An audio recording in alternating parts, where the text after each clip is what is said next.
Mesdames et messieurs, bien le bonjour.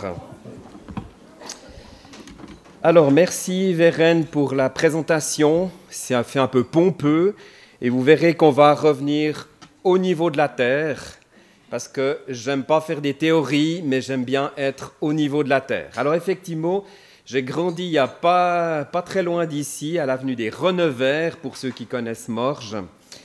Et si on m'avait dit qu'un jour je ferais du conseil conjugal et donner des conférences sur les couples, j'aurais dit à celui ou celle qui m'aurait dit cela, « Tu rêves mon ami, je ferai jamais un truc pareil ». Mais pourtant, ça m'est revenu ce matin. Je me souviens que j'avais une ou deux copines qui habitaient dans le coin, là, à l'avenue de Chanel, etc. Puis un jour, il y en a une qui avait... Je pense 13 ans, qui avait des ennuis avec son copain et je lui ai donné des conseils. Je ne savais pas ce que c'était puisque je ne fréquentais pas, mais je lui ai quand même donné des conseils. Donc on parle toujours de choses qu'on ne connaît pas, donc aujourd'hui je vais faire la même chose avec vous. Voilà, bref. Donc effectivement, ce matin, nous allons parler d'une thématique qui est très intéressante et difficile à la fois, vivre un amour qui dure. En réalité, ce n'est pas très original parce qu'on a tous envie de cela. Alors pour cela, je vais vous proposer une petite expérience métaphysique. J'aimerais vous demander, après ce copieux petit déjeuner, de fermer les yeux pendant quelques secondes, mais vous en faites pas, il n'y a personne qui va vous voler votre porte-monnaie. Vous fermez juste les yeux et jouez le jeu parce que je vais vous faire un petit voyage intérieur. Voilà, tout le monde a fermé les yeux. Non, je vois plein de dames qui trichent.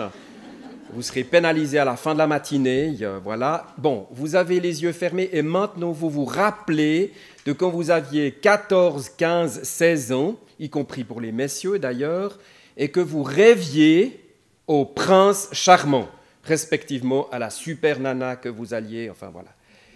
Au prince charmant, mesdames, vous réfléchissez, faites votre petit voyage. Ça y est, vous l'avez, il est visible, il est grand, il est beau, il est sympathique, et il est tout à fait, protecteur, il est un petit peu dragueur, mais pas trop. Il va surtout vous apporter tout le bonheur de l'existence, absolument tout le bonheur. Voilà. Ça y est, je vais faire tac-tac, vous pouvez rouvrir les yeux, et aujourd'hui, bienvenue à la réalité. Ah, je ne veux pas dire qu'il n'y aura pas des bons moments, des choses dont on se souviendra avec émotion quand on aura passé 85 ans, qu'on aura 60 ans de mariage derrière nous. On se dira, tu te souviens, c'était formidable. Mais le meilleur souvenir, mais bien sûr. J'avais un ami qui a vécu 69 ans de mariage, génial. Alors il y avait pas mal de meilleurs souvenirs. Il y en avait aussi quelques pas très bons, mais enfin... En gros, ça, voilà. Et donc, c'est une thématique aujourd'hui qui intéresse tout le monde, d'autant plus que peut-être c'est difficile à vivre. Alors, on va le voir un tout petit peu avec 2-3 images et 2-3 pistes que j'aimerais vous laisser ce matin. C'est vrai, c'est pas évident. D'ailleurs, il faut le dire, vous ouvrez à peu près tous les journaux, chrétiens, non chrétiens, bouddhistes, taoïstes ou tout ce que vous voulez, c'est rempli de trucs sur les couples. Vous allez regarder sur Internet, c'est la même chose. Des tas de bons conseils, d'ailleurs, ça s'appelle les bons conseils du docteur Yaka. Yaka faire ci, Yaka faire ça. Hein. C'est si simple. Mais on se rend compte que l'amour qui dure, c'est un vrai défi. Alors nous allons commencer avec un petit PowerPoint où on présente monsieur et madame, tout va bien. Voilà. Comme vous voyez, ils sont charmants. Tous les deux ont une grande confiance en soi. Chaque matin, ils mangent des fruits, pas seulement de la tresse. Monsieur est beau, évidemment. Madame est belle. Monsieur sait dire des mots d'amour comme il faut. Il rentre du boulot toujours avec le sourire. Toujours. Il est toujours zen, même quand tout le monde se fâche autour de lui. Madame l'accueille avec le sourire tous les jours. Elle est toujours agréable. Parce qu'elle fait du sport. Elle a réussi, grâce à un merveilleux psy de la télé, à vaincre sa timidité. Son intérieur est toujours nickel chrome. Quant à sa cuisine, on pourrait manger par terre. Normal, elle fait ce qu'il faut pour cela. Monsieur, d'ailleurs, l'aide régulièrement avec le sourire. Ils partent en vacances dans une voiture bien adaptée et de temps en temps, ils sortent juste cette voiture du garage. Monsieur a aussi une grosse moto, mais pour varier, il en a aussi une noire. Madame aime que son mari fasse de la moto et l'accompagne régulièrement. Ici, elle est un peu dévêtue, mais d'habitude, elle est en tenue Harley-Davidson. Même en vacances, vous voyez. Donc, voilà, là, on a vraiment couple idéal. Voici leur maison, une petite maison modeste, sans oublier la piscine. Ça, c'est la maison de leur jardinier. Et ça, c'est la maison qu'ils fournissent gratuitement à leurs femmes de ménage. Ils ont des enfants très, très beaux, qui sont adorables, toujours obéissants, merveilleux. Plus tard, ce seront des ados modèles qui feront tous un beau mariage. Et puis, ils vont réussir tous dans la vie. Ils feront tous des études universitaires et connaîtront tous la réussite. Formidable. En bref, c'est une famille formidable. Ils ont des amis merveilleux. Cela, regardez bien, surtout mesdames, regardez bien. Oh. Ils reçoivent souvent à la maison, ils lisent la Bible en famille, ils prient tous les jours ensemble. Ils assistent au culte tous les dimanches, sauf de temps en temps. Monsieur chante à la chorale, madame s'occupe de l'école du dimanche, et le pasteur, il est tellement content d'eux. Ils font des voyages dans des endroits de rêve sans jamais se disputer. Ils découvrent des paradis sur terre. Ils filent le parfait amour. Bref, tous les regardent avec envie. C'était donc monsieur et madame, tout va bien.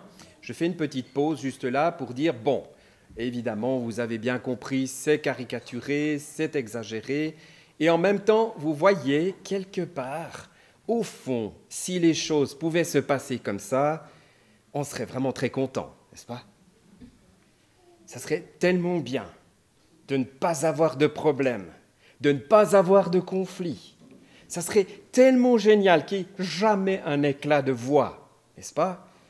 Qu'on n'ait aucun problème avec les enfants, qu'ils nous fassent plein de petits-enfants, et d'arrière-petits-enfants d'ailleurs, etc., etc. Et en réalité, on sait bien, parfois dans la vie, il y a des choses comme ça qui se passent, et le couple va bien, puis de temps en temps, ça chauffe. Ou si vous préférez, c'est l'orage. Alors, je dis quand même un petit gag sympathique dans une réunion, voilà, où on parlait du couple, etc. Voilà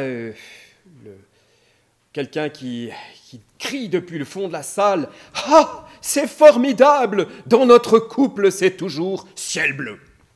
Et à l'autre bout de la salle, il y a un gars qui dit « Eh ben, quelle sécheresse !» Bah oui, je veux dire, par effet de contraste, l'amour a besoin de temps en temps d'être reboosté, de passer par des creux pour qu'on sache apprécier de l'eau. Il faut peut-être avoir de temps en temps soif. Alors ça fait partie du jeu, même si, on est d'accord, ce n'est pas toujours très agréable. Je vais maintenant un petit peu plus loin et on va rentrer dans la réalité. C'est vrai, des réalités qui ne sont pas toutes simples. Les gens aujourd'hui nous disent facilement « je n'aime plus ». Je rencontre beaucoup de femmes, en particulier, pardonnez-moi mesdames, qui disent « je n'aime plus mon mari ». Le capital affectif est descendu à tel point que, tout d'un coup, c'est terminé. Alors vous savez, ça peut prendre à différents bouts de la vie de couple. Dans le cabinet que nous avons avec ma femme, à Renan, Antenne Couple, il y a des jeunes de 22, 23 ans qui ont déjà des problèmes. Alors eux, c'est peut-être un peu manque de construction, mais après, tous les 10 ans, vous avez voilà, des gens. Le couple le plus âgé que j'ai en conseil conjugal, le monsieur a 83 ans, madame 77. Et ils ont de la peine à s'entendre. Et pour cause. Et l'amour diminue. Donc, ça veut dire qu'on se retrouve régulièrement avec des personnes qui, effectivement, nous disent « je ne sais pas si je vais continuer ». Et on entre dans une forme de CDD, contrat à durée déterminée. Donc, c'est plus le CDI d'autrefois, on est plus dans cette idée que maintenant, si ça ne va pas, on peut toujours prendre la porte de sortie. Alors, oui, c'est vrai, cette porte de sortie existe, elle n'est pas toujours très facile à vivre. Il y a peut-être un certain nombre de personnes qui l'ont vécu ici au milieu de nous, et on ne va pas leur jeter la pierre. Parce que c'est vrai que, vraiment, il y a des situations difficiles où on va contre un mur. Par contre, l'idéal, bien sûr, c'est comment faire pour faire rebondir cet amour. Alors, j'aimerais peut-être juste mentionner quelques difficultés qui peuvent venir et qui font qu'à un moment donné, on pourrait se dire, ben oui, c'est vrai, je n'aime plus. Alors, si ça se fait dans des circonstances dramatiques, c'est beaucoup plus difficile. Quelquefois, c'est simplement un feu qui s'éteint. Alors, que faire pour durer dans l'amour? Quelques idées. C'est vrai, au début de la vie de couple, normalement, on s'entend bien. Sinon, on ne se mettrait pas ensemble. Il y a quand même un contrat de base. Ce n'est pas seulement un contrat moral, c'est quelque part deux personnes qui viennent ensemble, qui se plaisent, où il y a quelque chose qui se passe, un courant qui passe. Et puis, on a l'impression que rien ne peut nous arriver. C'est vrai. Il y a cette période qu'on appelle la lune de miel, où, vous savez, des fois, on dit que ça dure 3 semaines, 3 mois, 3 ans, où c'est vraiment une courbe ascendante. Et puis, bien sûr, cette courbe va à un moment donné redescendre, c'est vrai, parce que des petites choses ont commencé à miner la confiance.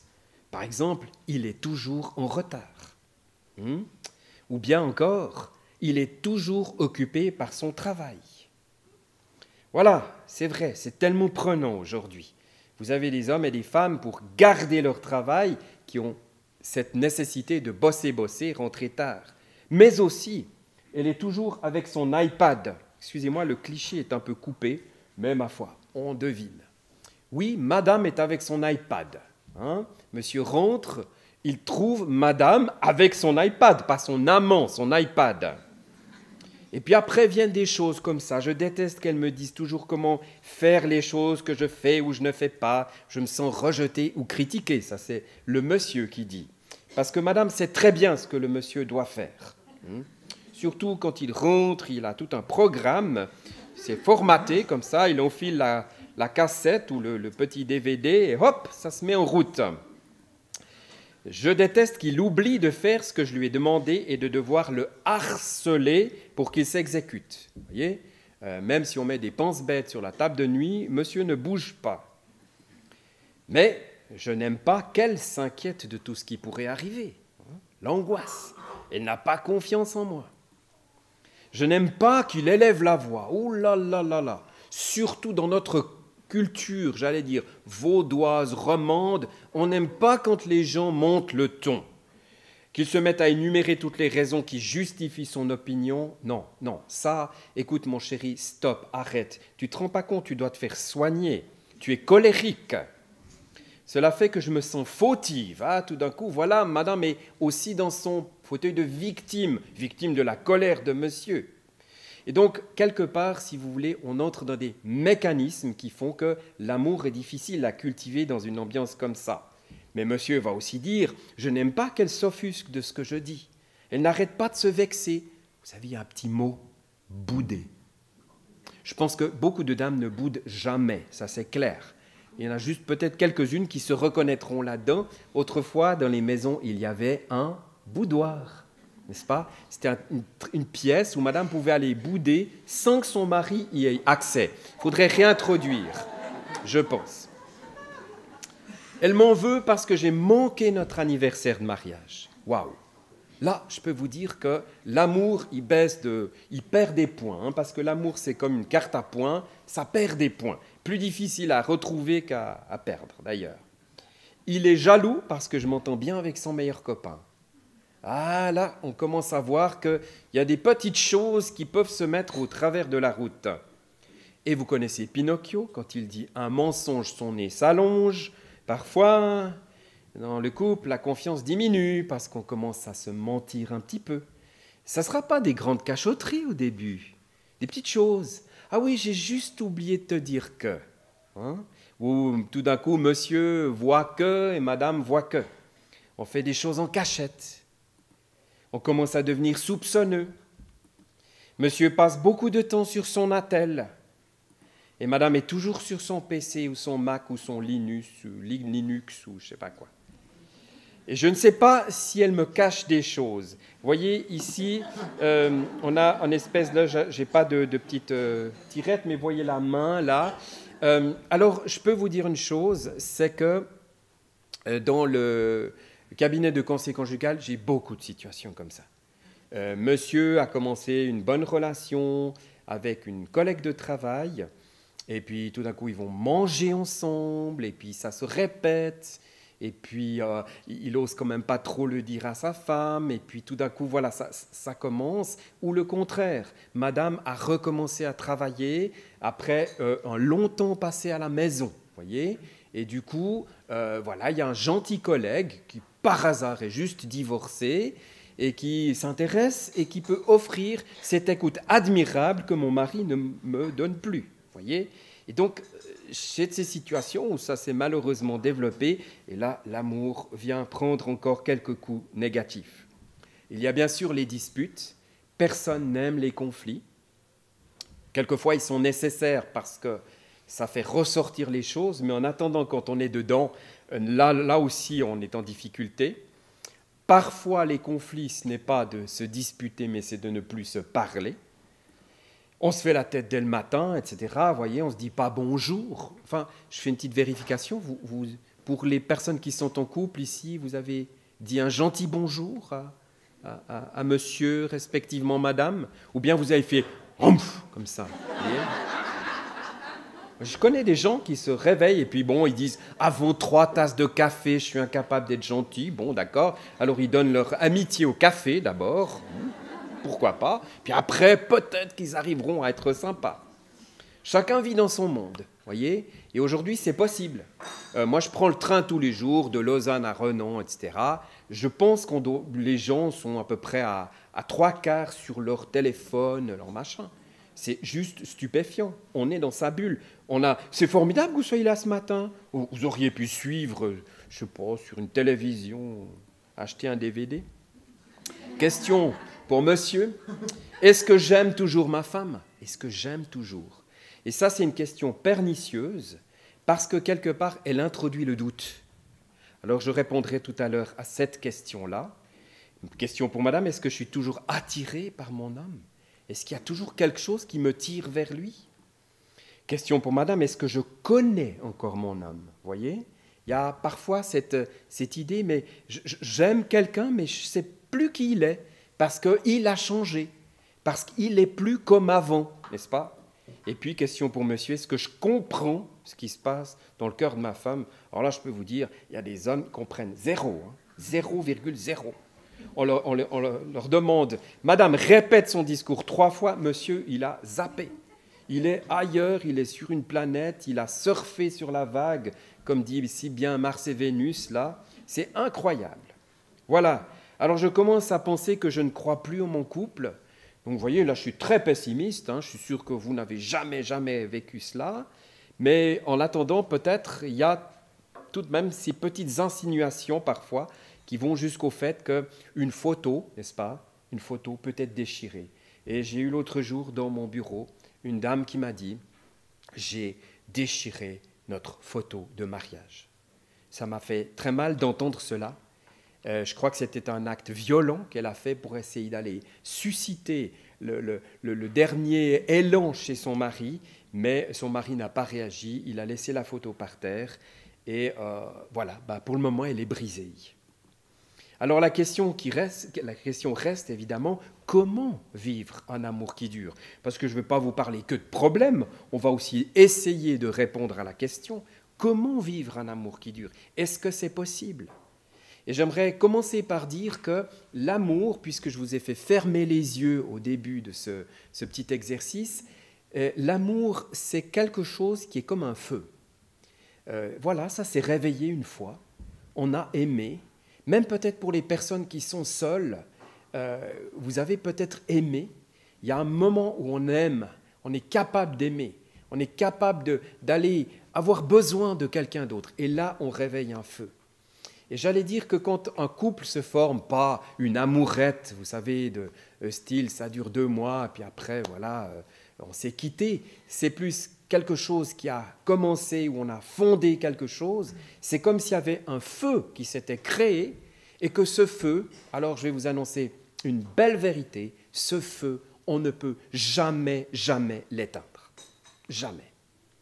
Quand je suis devant une dame ou un monsieur qui me dit « je n'aime plus l'autre », j'ai envie de dire, quelquefois je dis « c'est pas vrai ». C'est pas que vous n'aimiez plus l'autre, c'est que vous avez décidé de ne plus l'aimer. Et en l'occurrence, si vous voulez, ce petit feu, il est toujours là. Mais évidemment que si je mets des litres d'eau dessus ou des sacs de sable, ce truc-là, il peut disparaître, il peut être étouffé. Mais ça, c'est un acte de volonté. C'est comme la confiance.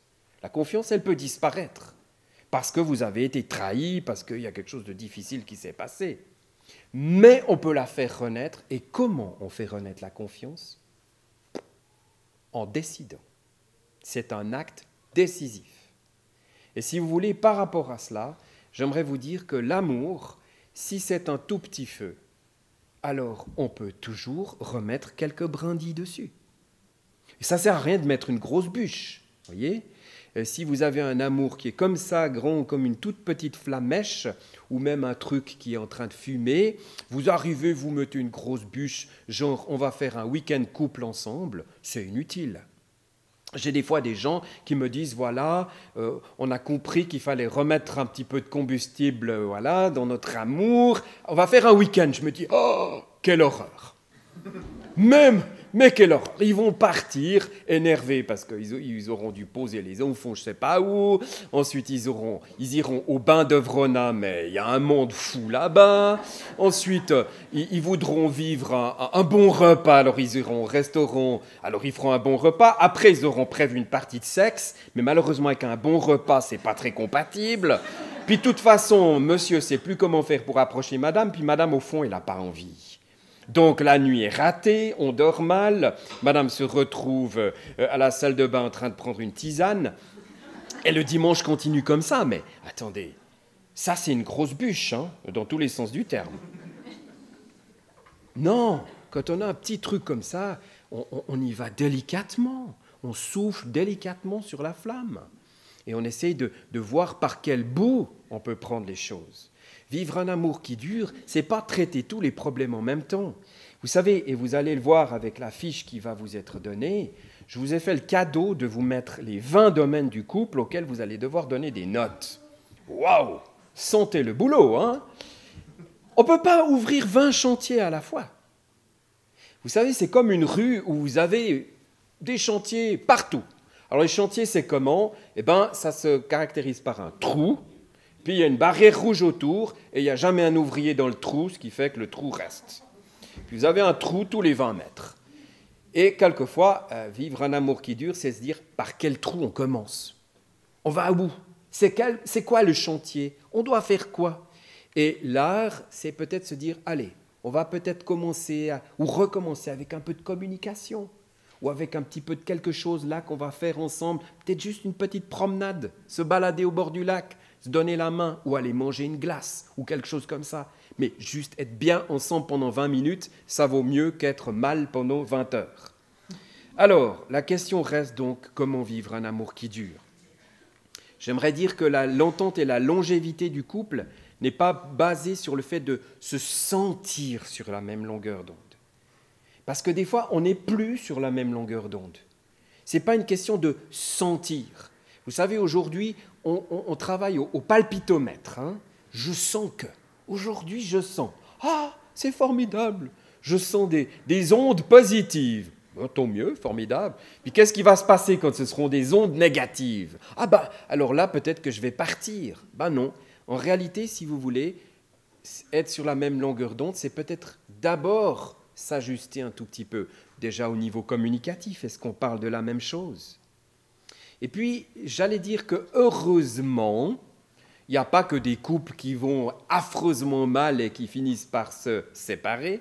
Il y a aussi des couples qui disent, bon bah ok, on vit des moments peut-être un peu tendus ou difficiles, mais on va essayer d'y aller en durée. Et donc, qu'est-ce qui fait durer une bonne cuisine? C'est d'utiliser les bons ingrédients. C'est vrai que pour ceux et celles qui font de la cuisine, vous aimez peut-être utiliser telle chose et telle chose. Aujourd'hui, il y a une telle variété de cuisine, c'est juste génial. Et quand vous avez fait un bon plat, qu'est-ce que vous avez envie de faire? De le recommencer, de le refaire. Et donc, ce seront les mêmes ingrédients.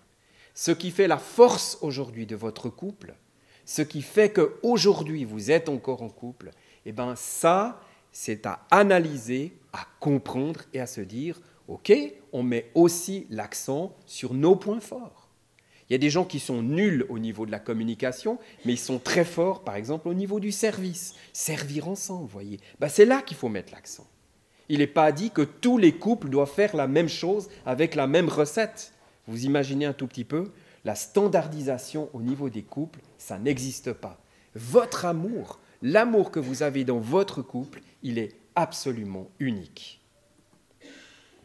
J'aimerais dire que les couples heureux ont une histoire.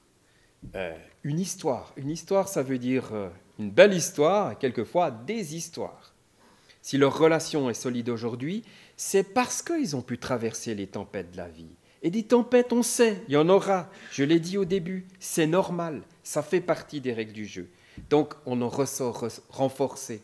On en ressort avec des idées pour pouvoir vaincre la prochaine fois, n'est-ce pas? J'aime aussi dire que quelque part, vous savez, parfois on est dans des situations où on ne voit pas le bout. On se dit, non, on est plutôt enfermé, on ne voit pas le bout, on ne sait pas par où passer. Et j'aimerais dire une chose, et là j'introduis une notion avec laquelle je finirai, c'est que j'aimerais dire vraiment, et ça je le dis dans d'autres conférences, vous l'avez peut-être déjà entendu, Dieu ouvre des chemins pour les couples là où il n'y a plus de chemin. Et ça, c'est quelque chose que je pense et que je vis parce que je suis chrétien, mais autant avec des couples non chrétiens que des chrétiens. Parce qu'entre une couple, il y a moitié-moitié qui viennent. Donc, en l'occurrence, quand tout est fermé, quand il n'y a pas d'issue, quand il y a un amour qui est descendu, je vois que quelque part, Dieu ouvre un chemin là où apparemment je ne vois pas de chemin. Et donc ça, c'est un élément de foi qui me montre, que j'aimerais développer tout à l'heure en plus. Alors, ici, vous avez les thématiques du couple, et c'est bien ça que vous allez maintenant retrouver à vos tables. Donc, il va y avoir une distribution des papiers, et j'aimerais vous proposer d'y aller rapidement. Ne réfléchissez pas trop, et mettez des petits ronds autour des notes qui correspondent, vous avez une échelle de 1 à 5, qui correspondent aux thématiques qui vous sont proposées. Alors c'est un travail individuel, bien sûr, volontiers de le faire maintenant, pendant les quelques minutes qui suivent.